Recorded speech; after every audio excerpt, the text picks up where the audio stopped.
అందరికీ నమస్కారం. రథసప్తమి అనేది మాఘమాసం శుక్లపక్షం సప్తమి తిథిన జరుపుకునే పవిత్రమైన పండుగ. ఈ రోజున సూర్యభగవానుడు తన 7 గుర్రాల రథంపై భూమిని దర్శించాలని శాస్త్రాలు చెబుతున్నాయి. అందుకే ఈ రోజును సూర్య జయంతిగా కూడా పిలుస్తారు.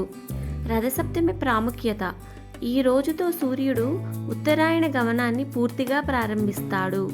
సూర్యుడి కిరణాలు శరీరానికి ఆరోగ్యాన్ని, మనసుకు శాంతిని ఇస్తాయని నమ్మకం.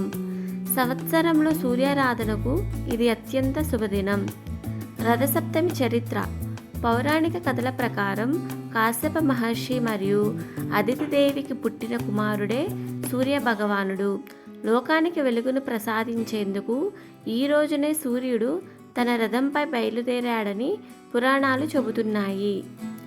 భీష్మ పితామహుని ఘట్టం: మహాభారతంలో భీష్మ పితామహుడు ఉత్తరాయణ పుణ్యకాలానికి ఎదురుచూసి రథసప్తమి రోజునే దేహత్యాగం చేశారు.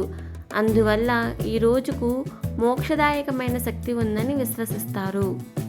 రథసప్తమి స్నానం: రథసప్తమి రోజున తెల్లవారుజామున స్నానం చేయడం చాలా శుభకరం. తలపై, భుజాలపై, మోకాళ్లపై 7 ఏరుక ఆకులు లేదా రేగు ఆకులు ఉంచుకొని స్నానం చేయాలి. ఇది శరీరంలోని దోషాలను తొలగిస్తుందని నమ్మకం. సూర్య ఆర్ఘ్యం: స్నానం తర్వాత తూర్పు దిశగా నిలబడి సూర్య భగవానుడికి ఆర్ఘ్యం ఇవ్వాలి.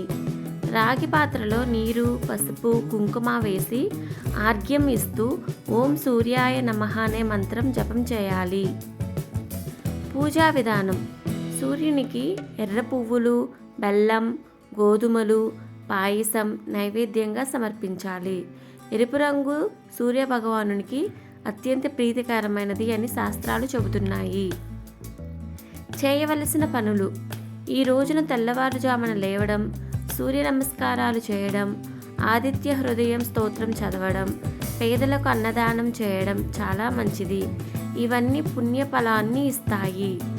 చేయకూడని పనులు: రథసప్తమి రోజున ఆలస్యంగా నిద్రలేవడం, మాంసాహారం తీసుకోవడం, కోపం, అబద్ధాలు, చెడు మాటలు ఉపయోగించడం చేయకూడదు. ఇవి పూజా ఫలాన్ని తగ్గిస్తాయని నమ్మకం.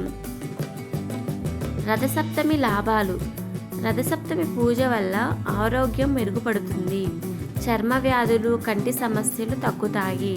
కుటుంబంలో శాంతి, ఐశ్వర్యం పెరుగుతాయి. పితృదోష నివారణ జరుగుతుందని విశ్వసిస్తారు. రథసప్తమి రోజున భక్తితో సూర్య భగవానుని పూజిస్తే మన జీవితం వెలుగుతో నిండిపోతుంది. ఈ ఒక్కరోజు ఆచరణ మొత్తం సంవత్సరానికి ఆశీర్వాదంగా మారుతుంది. ఈ వీడియో మీకు నచ్చితే లైక్ చేయండి. ఇలాంటి భక్తి వీడియోల కోసం మన ఛానల్ను సబ్స్క్రైబ్ చేయండి. శ్రీ మాత్రే నమః.